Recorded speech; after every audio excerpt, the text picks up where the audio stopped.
on defense, OXG on attack. We're in the ban phase. It is a best of 1, 12 rounds of regulation, 15 rounds if overtime is needed. No unlimited overtime. The teams get to swap sides for those 3 rounds of OT, and the first ban is a Thatcher. Yep, starting things off safe here, and Maverick being followed up as well is not something that's quite out of the ordinary. They work the same way. They can get you through walls quite easily. This does actually mean that Kali is in a very, very high value position if either team chooses to bring her out. This would make a lot of sense if that was the case. Mira is the defender to fall first, and second one up. I mean, going by the standards here, we can talk about Kaid, we can talk about the Valkyrie, probably two most likely situations. Yep, there's the Kaid. Yeah. That's of course because the Thatcher is off the board and the Maverick, which means when you're on that Armory thrown bomb site, you can simply just put a Kaid Claw on the hatch. It's practically impossible for attackers to get that hatch opened up, and that's something that both teams would like to do when they're on the attacking side. So safe, comfortable bans, if you will. This will make the game difficult in some areas. It's hard to get through walls. It's hard to get through the reinforced areas on the map. So we'll have to see how teams can problem solve around it. And that's why I mentioned the Kali. If you see her, that is why. If not, well, then you just won't see her at all. You were distracting me there, Parker, for a moment. I apologize. I was trying to get the lights dimmed for us, but production. So rude.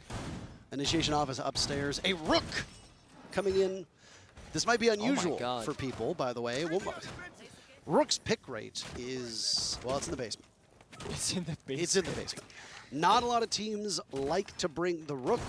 If you're going to bring some kind of staying power or potential, you might want to bring a Doc. And I hate to give him credit, but there was a specific Swedish YouTuber whose name I dare not utter, who said with all of the grenades being thrown beneath depth charges, as they were affectionately referred to as by Lycan, would it make more sense to bring a rook? Because what happens if you get hit with a nade while wearing rook armor? Well, you will not ever die. You're forced into the down but not out, aka injured state instead. But the thing is, when you get injured in pro play, well, a second nade will follow through and then you're dead regardless. But I do agree, the rook is not a bad choice by any means. You get a nice 2.0 scope on your MP. Well, actually, he's playing P90. You don't actually get the scope. You get 1.5 on the P90. But yeah. Rook is a frag-oriented operator where like you just play for yourself, you play for kills, because your gadget you put down in the prep phase, you pick up the armor, that's it. Now you're just a loose element with 2 impacts in your pocket. I mean, is there something to be said for this P90? 51 bullets on the defense. Has one of the largest magazines of any of the defender weapons. If you Second largest. And what's the largest? The Alda. Of course, there you go. Rat-a-tat-tat on Maestro. But other than the P90, is there maybe some thought process here suggesting, well, if you can't beat them, join them. All the attackers get LMGs. So this is an LMG, of course. It's an SMG. But you still get a lot of bullets. You do fire back. One-shot headshot at any weapon. And of course, the recon P90 is not too crazy. So it could be that one of those we can contest the LMG player situation. There is just one on the board that is Newers on the finger. That is his operator of choice in pretty much every single map and every single bomb. So we see his first combat right here. It's Harambe off the board. And a second one to follow on Jackie Wu as well.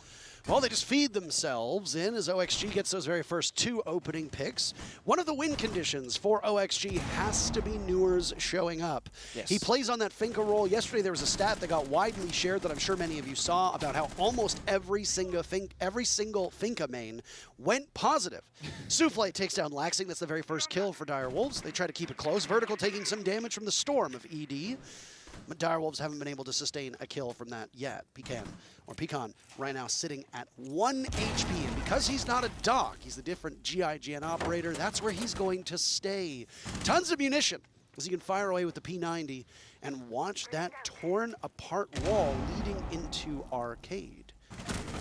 Yeah, but when you're only 1 HP, you can't do much, and that's why Vertical gets an easy kill there on his side. With 2 more Adrenal Surges left, they can heal back up their teammates, but won't matter because a 3v1 with ED has to take these confrontations 1v1 to try and get this round. Well played by ED to get 1 kill, but that's all she wrote. Dire Wolves ultimately get pinned down by OXG as almost all of the action happens off the bomb site. It was over towards that bunk daycare side of the map, which is very integral when you're holding initiation or you're holding office. It's also an important part of the map if you're defending Drug Lab down below. Dire Wolves obviously liked that part of Theme Park so much that that's where they're going to go for their second defense. They're going to bring the Rook again, and they're going to play over in Bunk and Daycare. So the thing about Theme Park is typically the side rotation goes Armory Throne, so the bomb site down below is like #1 for most teams. Bunk, where we are currently, is typically second favored, and then people actually go Drog or Lab third. So the office bombs that we just saw, even though nothing actually happened on the bomb side, is extremely low in play rate as well as success rate across most regions. Now, with the current operator bans, it's hard to deny the walls because there's no kite, but at the same time, the mute alone will do so much damage, or deny in that regard, because both the Thatcher and the Maverick is not available, which means Harambe on the mute can deny almost every single wall they need to, and then you gotta leave OXG to be the problem-solving team, because this map is all about problem-solving around the breach and the wall deny, and then playing together. And that's why you saw 4 or 3 members of Dire Wolves extending halfway across the map to try and hold that cafe area you see Pecan right now, because you need to try and hold the ground, but most importantly, you need to do it together. If you fall one by one in isolated gunfights, that's how the attackers thrive, and that's where they thrive. So if anything, throw bodies at your opponents, but do it together. That's what Dire Wolves has to do this round to find more success. Absolutely correct. 30 seconds into the round now, and the lineup for OXG looks relatively familiar to what we've seen out of them before. Newers will lead the way in with that Finka and LMG in hand. In 10 seconds time after I reloaded. Yeah, I was going to say. Not quite there just yet. That sounds like an air jab just went off, by the way, knocking somebody on Dire Wolves over tea kettle, if you know what I mean. There's a word that obviously I can't say on live television. Either way. Dire Wolves don't seem to be holding too aggressively off the bomb site at the moment. They're all within striking distance, which is similar to what we saw back in round #1. Obviously, the big difference between them is that they don't have as much room to maneuver because OXG are pressuring the same spots. They want to go through Daycare. They want to go through Cafe, and that's the entry point for them. Exact same as what OXG in the previous round did. ED will be the first line of defense as he pivots, watching towards that cafe door, but also arcade window, and instead he'll head down the stairs. Foxay is right there, by the way, and, well, ED gets the first kill, but it's traded back immediately. Vertical walks in. The MVP from stage 1 of the NAL will not see Harambe, and he gets absolutely torn to pieces. Vertical's down for the count. It's a 3v3 with just over a minute to go. Here we see Dire Wolves playing much tighter together, playing those trades that we saw. Harambe doing a good job locking down the bombs about halfway across the map, actually, all the way on top yellow stairs. Newers, the injury for his team, but still alive and hasn't really had a gunfight in this round yet. And Pecan is waiting patiently on this fridge, looking for someone who might be rappelling this window, hoping that he'll be misdroned. If Laxing makes the call that this area is clear, Laxing will get found out. But no, Yellow Pin comes out, Pecan finds the drone, and that now means that they both know of each other's whereabouts. But Laxing has to rappel in. Pecan could jump out, but it's highly risky. That leaves his bomb site quite vulnerable. He's the closest member to the bomb site. No, plenty of time because of how early that first altercation was. Both rounds happening in quick pace. Dream decides that he wants to head towards the back of Bunk. Pecan is there with the P90. Can't really control it, but he does indeed. Dream goes down. Diffuser surrendered as well. Still in that position, the Rook, again on just a single bit of HP. This Rook armor coming in so clutch through both of those rounds. Jackie Wu sees the repel of Laxing, and now it's all up to Newers to clutch out. He'll walk into the Lion's Den, but he gets taken down by Jackie Wu. It's a 2-piece to end the round, and Dire Wolves tie the game. Jackie rotating over to help Pecan inside a break room really saved the round, because when Laxing rappelled in, he was met by a 2-man crossfire, didn't take down either opponent, and as you mentioned, the Rook armor actually saving the round almost there for Dire Wolves single-handedly, because it keeps players alive. What it does, you see right here, you take less, or actually nowadays, you gain more HP when you pick up the Rook armor, which means that if you survive with just a sliver of health, well, without the Rook armor, you'd actually have been injured or killed. And Pecan through 2 rounds, Nick, was at 1 HP. 1 HP. 1 HP! Remarkable. Paying dividends already now. And also, 3rd round, same operator. They're keeping up this style, and it might just be to the nature of how many gunfights they're expecting to get into with how aggressive that they're also playing. Not that DarkZero in round 2 necessarily peeked into OXG, but they were comfortable taking gunfights when they had to. Whereas in the first round, they quite literally walked into OXG, and that didn't work. So a bit of a gameplay style change in the second round. I want to see how they do it in the third one, as DarkZero seems to be adapting to the playstyle of OXG as we go on. I mean, if it works, it works. Who am I to judge, right? But there's just a part of me there's a part of my like reptilian brain that sees a rook and goes, I still think this is a suboptimal pick. Every single time I see the rook, I think, I don't know if this is a good idea. It's a fair thing to say, because on paper, there are more highly valuable operators to pick, right? There are so many good defenders these days. Would a Thunderbird not make more sense here? If you want more sustain, more staying power, put those Kona stations down in high-trafficked areas. You've got somebody playing on arcade stairs? Okay, put down a Kona station there. And guess what? The Rook armor might not save you, but the Kona station's immediately going to give you health. You could even combine them both, because with the Rook armor you get more max HP. With the Kona station, you can continuously heal yourself up on the bomb site on a safe area of the map, which means if you want to like full commit Kona stations plus Rook armor, you get the full business. Right now we're half committing with arguably the less value operator pick. You know, it's you make a great point. It just brings to mind the greatest TV show of all time, Breaking Bad, where they say no half measures, you know? And that's exactly what it seems like. You could have a full measure here right now. Newers isn't on the Finca this time, that's verticals, but instead it's a different LMG in his hands, and it doesn't matter because Harambe is dead. Everything did seem to go sideways after Harambe passed away. In this case, will that be what happens for this round for Direwolves? Opening pick for OXG. They've got 1:30 to now take a 5v4 and see if they can snowball. Might follow that same trend, but at the same time, they got the Valkyrie on the board. Souffle granting info to his team. Well, rather, he will enable Harambe to do that because he's the one who fell early. That means now you get a dedicated cam watcher, which actually can benefit you, because rather than playing 4 versus 5, not holding anything, you're now playing 4 versus 5 with a lot of intel. So if you can communicate that correctly with your teammates and set up a potential kill to trade it back, you're now back in the lead. We'll see if DarkZero can make a adaptive play, but so far still waiting on for OXG to make the first move, because they know these walls cannot be breached because of those 2 jammers. Been a couple times where OXG seems to be confused as to where Direwolves are pushing from. Not that time though. Pecan swatted away, Jackie Wu to fall 2. ED the only kill, he picks up 2 for his trouble. Vertical down for the count as well. Direwolves still trailing numbers, but look at this flank from ED. There's a couple air jabs over in that corner, but he doesn't see him. No, ED, you have to look to the left, you have to look to the right. Souffle taken down, and ED is allowed to roam while nobody from OXG saw him. How close they came. Goodness gracious. Still in this position. Back by money now over top of Dragon Stairs. And he might be able to catch both of them, but he's flashed out. I'm sure that's a sound cue. An air jab goes off, and now the second one. The jig is up. Both air jabs knocking ED over, and yet he is still on the flank. OXG surely know where he's coming from. Diffuser successfully planted from Dream, and ED in control room will continue to walk upwards towards the doorway, but he's got a single panel to go through, and a ton of flashes will just keep him at bay. He needs to stay. 30 seconds to go, flanked behind a deployable shield, and one of Oxygen's players to the left. This is a harrowing prospect. He's not even gonna get past Dream. OXG are 2-0 on this bomb site, and they're 2-1 in the game.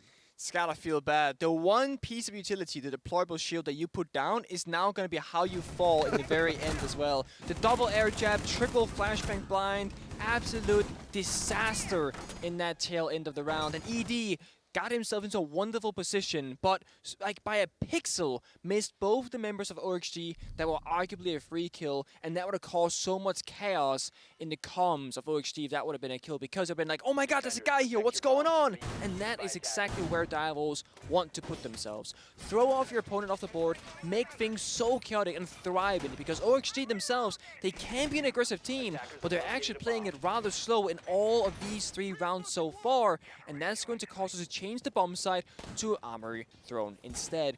On this bomb site, you can really play either the turtle on site, all 5 members, but you can also do the opposite, what you see sometimes. 4 people off the bomb site with 1 guy holding down the fortress.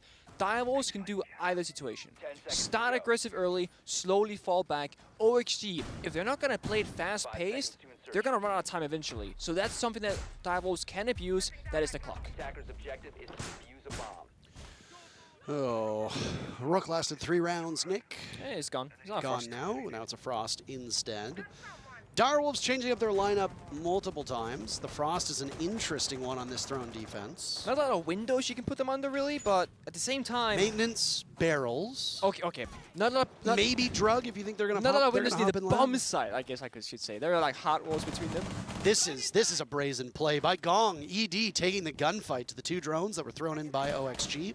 3 drones, actually, it looks like. He's wasting a lot of time. And it's done actually a bit of damage to Newers, but all of that is now gone as it's an adrenal surge used to top up the players from OXG. Gunfire still going over towards lockers and about the bottom of yellow stairs.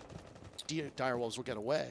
But look at this, it's taken OXG a full minute to go into the first room of Gong, allowing Direwolves again to play down the clock. They've now spread upon the top floor while still having bombsite presence. OXG will have to clear out the majority of the map still if they want a roam cleared. And there's only 1 member on the bombsite, so there's 4 roamers here for the situation of Direwolves, which means that it can get very lethal very quickly. It seems like they're hiding in corners mostly, waiting for those drones, trying to deny the intel. If you see top left, there are only 4 drones left in the pockets of OXG, which means very, very soon they'll have to walk around blind.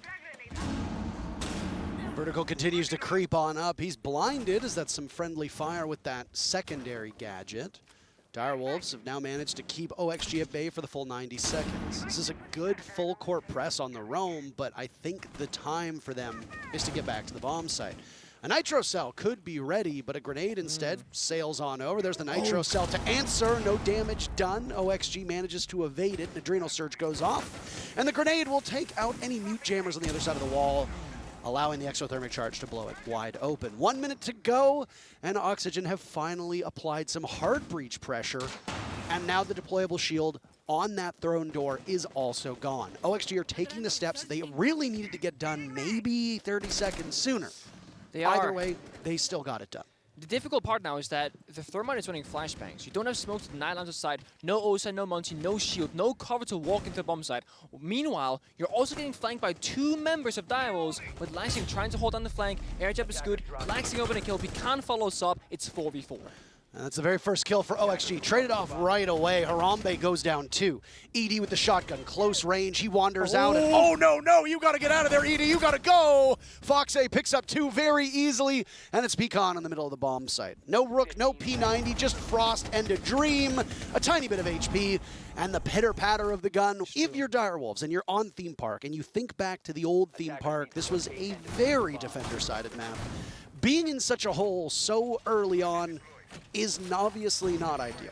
So, of course, the complicated thing about this is that it depends per region, right? Let's look at APAC South, where these guys are from. Theme Park has not been played. Okay, well. So let's look at NA instead, right? Let's do that instead. Just look at the other regions. Let's look at OXG, see what they You're like resourceful. about this. You'll get it. I'll get it right one day. So for OXG side or for NA side, Theme Park is a 44% defensive win rate, but again, numbers are a bit skewed because TSM played this map like 3 or 4 times and lost at every single one like massively. So thanks, TSM. We don't trust the NA statistics on this map, unfortunately. Do you want to look up EU? While we have the people here. Let's do it. Let's look at EU. While we have the people here, bring up EU. What are you saying while we have them? While we have the people here. Okay. Watching. Okay. I thought you were going to say EU teams are going home or something. I don't believe the DZW7 match has started yet, so I think we might have both streams here. EU doesn't play Theme Park either. So in that case, statistics... We are flying much. blind. We have no idea what the current prevailing stats are. But and yeah, this is not a beat up on TSM. No. Well, but the fact that TSM went to Theme Park so much and was just not a very strong team obviously will, of course, skew the numbers quite a bit. And you're correct in that regard. The old Theme Park, back when it was in the map pool before being removed, and we went down to 7, it was a very defender-sided map. It was, I believe it was statistically the most defender-sided map, except for Villa when that map first came around, like in the 80s%. Villa was like 60-40. Down goes Pecan, by the way. Newers again on the entry, looking more like the first couple games of the NAL Newers and not the last couple games of the NAL Newers. Jackie Wu firing through the walls. He sees some tracers losing HP in the process. Nobody from OXG has any damage done to them. All 3 adrenal surges still in the hands of Newers as well, if case They need a bit of a top-up. Also, mind you, Bandit going down early is a bit of a tough situation if both of the B bomb site walls are reinforced, which they are, because now you can no longer Bandit trick them. If Vertical can get his Trish drone into a good position to deny these Bandit batteries, or if you toss a nade bounce off the wall will get opened up, favoring the attackers of OXG. If the Bandit was alive, you can play around that. Try and trick the wall. Jackie Wu has magnets on the wall mine to protect the Bandit. And sure, on this top yellow side of the map, there is a softball and a rotation. That's going to favor OXG because it can now apply pressure from multiple sides, and Harambe and Direwolves have to cover multiple angles now, as well as staircases. One thing that really bodes well for Direwolves is that this is the only bomb site that they've won so far. Much of that play was being watched by the Rook of Pecan and this back component of the bomb site. But no, it's Jackie Wu here, now watching the angles. 45 seconds left. He's trapped. He's going to get pressured from the window. OXG tried to rappel in last time. I believe it was Foxe who tried to do it, and he got gunned. Or no, it was Laxing who did it, and he got gunned down. This round really started to go poorly for OXG when they tried to nade from the main arcade stairs and got picked apart by, I believe it was Jackie Wu. Yes. OXG have 30 seconds now to get into the bomb site. They've got some throwables as well to break through those laser gates. They're not really seeming to be too hurried. Smoke will go out from Vertical. Jackie Wu takes out Foxe. Exact same repeat. Nice shot from Jackie Wu. Hell of a performance from him. 2 big kills, still in the same position. That's all he's going to get. Newers with 1, Laxing another, but there goes Newers down to Harambe. The cross not being watched. OXG just too slow. There's only 2 seconds left. The diffuser going down. Excellent coverage from Laxing. You have to stop Souffle. He's the last player, and you don't see him. A massive blind spot, and the Direwolves go perfect on this bomb site. They pick up their second round. The time running so low for OXG that, well, when it came down to it, the timer is 0. So if you get killed while planting, the round is over because the time runs out. Direwolves get their second round, and they get what they wanted after a tactical timeout. But they need 1 more to have a very good, realistic chance of staying in this game. All right, they're finding success. It's sloppy, it's scrappy, but they're finding success. OXG actually struggling to clear out things fast enough, even though they had the smoke grenades, even though Bandit died early. So now imagine, if Pecan had stayed alive with the Bandit, if Jackie Wu's magnets were covering the grenades, then we're talking about an even lower clock for the attack inside. And I think Direwolves are starting to acknowledge this because they're playing more defensive style operators. Look at this. Alibi, Mute, Bandit, Melusi, and Wamai. They can hold down this bomb site extremely comfortably. They only have 1 deployable shield, but 1 is all they need if they don't fall 1 versus 1. 5 seconds to go. Early roam again, similar fashion, one who's slowed down. This hatch being opened up signifies a more aggressive roam, because normally you'd want to reinforce it, fall back with the arcade stairs or yellow stairs. So this is going to mean that, you know, 4 Mavericks can stay above with a quick way back to bomb side in case EV needs the help. I am so excited to see this OXG loadout. One of 2 things are going to happen. Okay. You've got Foxe on the Montaigne, you got a Glaz in the hands of Vertical, and then a Lion and a Finca. Yep. You're either going to absolutely eviscerate Direwolves, and nobody from OXG is going to die except for maybe 1, or you're going to go to push in on whatever your Monty strat is, and you're going to get nitro-celled, and you are going to die. And that's it, and it's going to fall apart, and OXG is going to get smoked. There's no middle ground. I do not see this being a close match between the 2 teams on this round. I just don't. It's going to go 1 of 2 ways. Harambe decides to dance with death, but he's got 2 left feet. Down he goes. That's Newers on rappel. Foxe take it out, but Newers still on rappel. And an adrenal surge done along with an E1D from the Lion will keep Direwolves in place while also getting Foxe back up. I mean, so but ED was going to jump out. He's like, nah, I'm not going to do that. 2 of my friends got smoked trying to challenge Newers. I'm not going to be the 3rd. Well, you're going to try to jump out when an adrenal surge is going. You're also going to try to jump out when an E1D goes. You lose that 50-50. All you would do is secure the Montaigne. If you don't secure the Montaigne, it's a 2v5 on site with a Glaz and a Monty in play. And you got SMG-11, so it's like, what are the odds of you even securing the Monty in the first place? You maybe get a kill or 2, that's about it, and then you're as good as dead. You trade yourself out. For the Monty, sure, but there's still Glaz. There's still full utility on this OXG lineup. I think that's the right call from Direwolves not to go for that. It would have been a high risk, but not a ton of reward. Oh, I agree. The thing about these adrenal searches is that OXG can take their time now. They got the 2 kills. Now Foxy almost back on full HP. Last search went out, and that now puts OXG in a very comfortable position. Although they might not know Jackie was lingering around because there's no drones coming in. Laxing reads it, flashes it. Can't really challenge it though because the cover is there for Jackie in his favor. Yeah, this is just a game of reflexes at this point. A head pops up. Who is more adept and has those sprier reflexes? What's Laxing, apparently? Somebody's been playing Aim Lab. Down goes Jackie Wu, and it's Pecan and ED to hold off the hordes of oxygen. They've got 40 seconds the North American side to break into the bomb site. A nitro cell primed and ready for split. Pecan's on the other side of it. Both players of Direwolves, very aggressive. Last one will go down, and Newers from above just absolutely destroys the bandit. And now a drop on the ground. He'll get pushed by a shotgun with a Monty on the follow-up. ED in trouble. Can't dance around the Monty. Vertical in the midst of the smoke, guns him down. First half in the books, and it's 4-2. For OXG, the teams will swap sides. This is what I mean. Like, there is a chance that Direwolves could turtle the bomb site with the bandit, but with the hatch being opened up, you give yourself a line of sight towards that wall they tried to bandit trick, which, well, he ended up dying, unfortunately. So, bit of a mismatch in their synergy where you play passive operators, then you play extremely aggressive early on. I mean, one person jumped out, ED almost jumped out as well, and you lost 2 members early. Sure, one of them was a wallbang, you can't do much about that one, but every decision made thereafter, well, that was just really overly aggressive. You can maybe argue that because they lost that early member, they said, you know what, the strat's not gonna work, we've already down 1 player, let's try and swing it back. They full commit, it doesn't work out, and slowly they fall apart. Now I get to see what Direwolves can do on their attack inside. They've already attacked and repicked 2 operators. We'll see if they stick it through. Still got 25 seconds to think on it. But yeah, Jackie will back to the Monty. This is something that FURIA was playing as well to try and take map control, deny lines of sight and angles. You can either bring the smoke grenades to deny lines of sight further, or pick up that secondary heartbreach canister.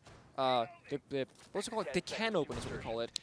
You call it the can opener. You say it as well called secondary heart breach gadgets. Secondary heart breach gadget, aka the can opener, to help solidifying the heart breach situation. That way, as you see right down your screen, you can play maybe just a single heart breacher and then maybe secondary heart breach gadget, but that's not going to be the case. Amaru with flashbangs and Monty with the smokes means an explosive, possibly, or aggressive round. If they want to, please go for that direction. All right, well, tail of the tape for the first half. Obviously, the scoreline shows OXG winning 4-2. Direwolves' only successful bomb site was Bunk. They won it both times. Direwolves burned their timeout before going back to Bunk in round number 4. In terms of opening picks, Direwolves only got the opening pick once. They almost get it this time. For a second time, they'll do just that. So Direwolves pick up their second opening pick. OXG got the first pick every single round. There was a trade 1 time. So 4 uncontested opening picks for OXG, 2 uncontested for Direwolves, and 1 basically a trade. In terms of bomb site rotation, 3 of the bomb sites were played by Direwolves. The only place that they didn't go to on defense was down below in lab. Yeah. I think this is arguably one of the best outcomes for Direwolves to start off their attack inside. Opening kill for Amaru, that worked out, check. Now they got the Monty to check out these areas, check. The only concern here is that no one is nearby him, but there's a yellow ping on a player of FURIA, I believe. That means that now he's going to get found out, he's going to be stuck in a corner, no, he's going to be dead. That's another easy picking to them. Now, 3 versus 5. This is like the ultimate test if you're Direwolves. You had a phenomenal early, phenomenal mid game. Now you gotta figure out which wall you want to breach, how you want to breach it, and then what your execute gonna look like. While you're figuring that out, you cannot afford to get flanked. You cannot let Newers do too much damage on this map, otherwise the entire lead you've built falls apart. Take your time, do the vertical destruction. Souffle is doing just that right now. They got a full minute and 10 to work with. They're going to push that go button. Teams can get quite antsy when they have a numbers advantage like this, especially teams that aren't as experienced at these international events. Direwolves could have very easily fallen into that trap. They've not just yet. Nobody likes when you get to taste your own medicine, but after bringing the Monty on the previous round, OXG will have to deal with that cumbersome operator, leaving the 3 final players from OXG to sweat it out. And there's no real denial here, by the way. Alibi and Vigil have none. The only thing is the Maestro with that Evil Eye cam. In go the smokes, and the plant will follow from Harambe, cutting off sight lines. But look at this. They don't know that Newers is there. Nobody knows that he's an NAL superstar. Newers takes down Pecan and is still there. He could very easily confront the Monty. He will do just that. Worried about getting shot out as it's the drone that sees him. The plant from Harambe abandoned. Now another attempt. 20 seconds to go. Plenty of time. There's an impact from Dream to try and do some damage. Laxing just runs right in. He gets a freebie. He's back again. The deployable shield does not help ED. Things falling apart for Direwolves. It's Souffle on yellow stairs now as his whole team has been wiped out. OXG had the round, and then they lost it, and now they're getting it again. Direwolves out of time. OXG, what an impressive play to stop the diffuser from going down, and they're up 5-2. And that's what I said about this ultimate test for Direwolves. When you're up 2 players with a Monty on the board as well, you need to really dot your I's and cross your T's, because you do have one less gun despite having 5 people alive, because the Monty is going to be extended. That's what happened right there. On the replay, because nobody was covering the primary angle of the bomb site once the early kill from Neos was found, and that opening was something that OXG could then abuse, take down the planter, and then play comfortably in the bomb site with the clock slowly, or rather quickly, ticking down. Well, think about it. You've got 2 players from OXG in the middle of the bomb site. You've got Newers offsite. Yeah. Newers takes down one of your plant coverers. Yep. Then everything kind of goes into disarray. The Monty, who's supposed to be protecting the thermite, he looks somewhere else. You've got Souffle on yellow stairs, who can really only cover the thermite, but their own smokes worked against them, because where they smoked inside of Throne is exactly where Laxing sprinted through. Dream at the attention on the left side by throwing the impact grenades, so you're trying to cover over towards Split. At that exact moment, ED is rotating over to Split to try and push the back of Throne. So you effectively get caught with your pants down, and nobody's covering Laxing, because you got 2 sets of eyes focused on Newers, you got 1 mid-rotate, and you got another trying to get that diffuser down, and there's just no coordination. I would love to hear the team comms from Direwolves for that round, because I imagine it was absolute chaos. OXG thrives in the chaos. They pulled off the round, hell of a comeback, and they took the round from right under Direwolves' nose. I actually want to hear OXG's comms as well, because I'm curious how telegraphed they made that play with Newers saying, I'm going to get a kill soon. When that happens, they're going to turn around and look towards me. Then you guys make a play, because that can be set up ahead of time, you know, assuming that that's what's going to happen, because it made sense. Newers was never joined or found out. I also want to bring up the point that arguably, Monty should have been the planter. That means that you have more guns, you know, towards the enemy, whereas the Monty is just that walkable drone that grants information. You can't really fight back or fall to ADS. When you play on land, when you play on low ping, when the Monty ADS it is instantaneous. There is no delay between him pressing right click and the animation. That just means that the moment that you flinch, well, you're going to die if you're the Monty player, as you'll expose your head. Next round, though, we're going somewhere else. We're going to bunk now for the side of OXG, and it's a similar fashion that, you know, this break room rappel that Laxing loved to go on is something that Direwolves also like themselves. They have made a rotation. They're going on the cafe side with 2 players down below, trying to either get some vertical damage with these nades in case any members of OXG were to hide or play inside of cafe, or perhaps the bomb site itself. Of course, Pecan with these Retero drones, gonna get some information, not gonna get any value just yet. We see that shield in front of the cafe double door that he was trying to take out, but couldn't quite get to.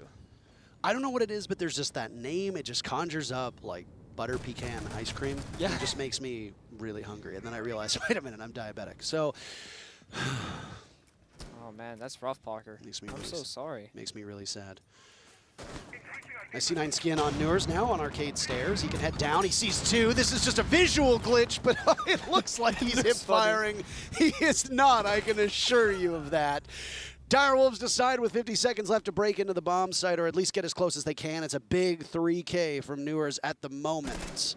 ED and Harambe still alive. Diffuser in the hands of Harambe. They'll need him to plant, but he gets gunned down and pieced away by Laxing. A final swing from ED takes down Newers, so no more than 3 kills, but Vertical gets the final one, and that's match point in favor of OXG. I mean, you brought up that one of the win conditions for OXG is if Newers wakes up, and he had quite a slow last half of NEL, but a very good first half. The version of Newers that we've seen on land so far is kind of similar. He started off slow, so kind of carrying, you know, on that last half of the NEL stage, but then at the tail end of the first day here at the Charlotte Major, he really started ramping up, finding multiple 3Ks, 4Ks, opening kills, and getting more comfortable perhaps on the LAN build and also the LAN environment. Remember, the players here, especially the young gunners that we have, they have never played on a LAN environment. You know, new desk and chair height, the entire situation like lights and cameras and photographers, and it can be very distracting to work around. So The first day or two of the group stage here is, of course, the getting into the groove, getting into the zone, getting comfortable on the land situation, and I think we're kind of getting there for most of these teams and most of these players. That's going to put us on match point for OXG, 6-2 currently, and they will show us in possibly what is the final round, a drug/lab bomb site.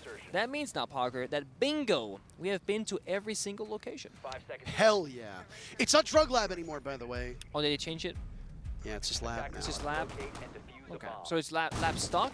Is It's that just, yeah, I guess. Okay. It's just lab now. I still call it drug because, I mean, there's still drugs in there. That's what I was thinking, yeah. But It's like those, just not to call attention to it, but those aren't bags of flour, you know? So, anyway. lab, okay.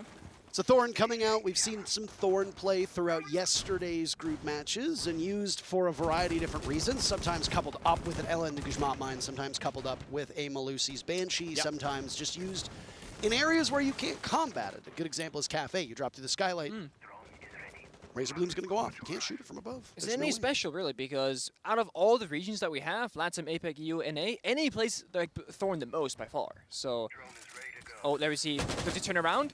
Oh, they're so close. Oh, it goes off, and it doesn't do a single point of damage to the Montaigne of Jackie Wu. Oh, Jackie, you're just a little bit too slow. Almost sees the silhouette of another OXG player through the wall, but that's a tough shot to be made. Jackie Wu could get trapped inside a bathroom, but now we'll just ponder the next steps inside an office. Oh. Vertical doesn't usually miss those. He wants more, though. He tastes it, and he can feel it. He's got a good idea, this one. Could have impacted the drone if he really wanted to, but those are plays that are reckless and desperately not needed. Instead, OXG will watch from above. 90 seconds to go in the round. They have control of this very pivotal part of the map, which is that arcade stairs, cafe, daycare component. The thing about lab bomb site is that you really need time map. Throw an armory, check. Upstairs as well, check. And we saw it. Oh, sorry. Parker's distracting me again with hand signals. So you're playing the entire map essentially. You see it right here from OXG. They're playing up off, reinforce the wall. Mute jammer was pre-placed there so that when the wall got reinforced, it's going to get jammed as well. And that means that once Direwolves get there, if they want to clear out that position, they cannot. Laxing get the first kill to Souffle. Sledge off the boards, 2 nades gone, but there's still many more to go. 2 inside of pocket of Pecan, 1 inside of ED's pocket as well. Adrenal Surge has been used, and Direwolves in trouble losing that very first pick yet again. OXG have been mighty sharp on those first entry kills, either on attack or roam on defense. Another Adrenal Surge is burned. There's 1 remaining for ED. Time not working in favor of Direwolves. Laxing still on the roam as well. This could be particularly troubling. ED is his back turn to where Laxing is going to come from, and the position of the Finka given away as the Banshee opens up. Foxay caught in a rotate. Not ideal for him, shot in the back, but ED is not long for this earth. There's the flank from Laxing. A big pick as he's now back on the main floor, and all of Direwolves falling. Jackie Wu is down, and would you believe it, it's all up to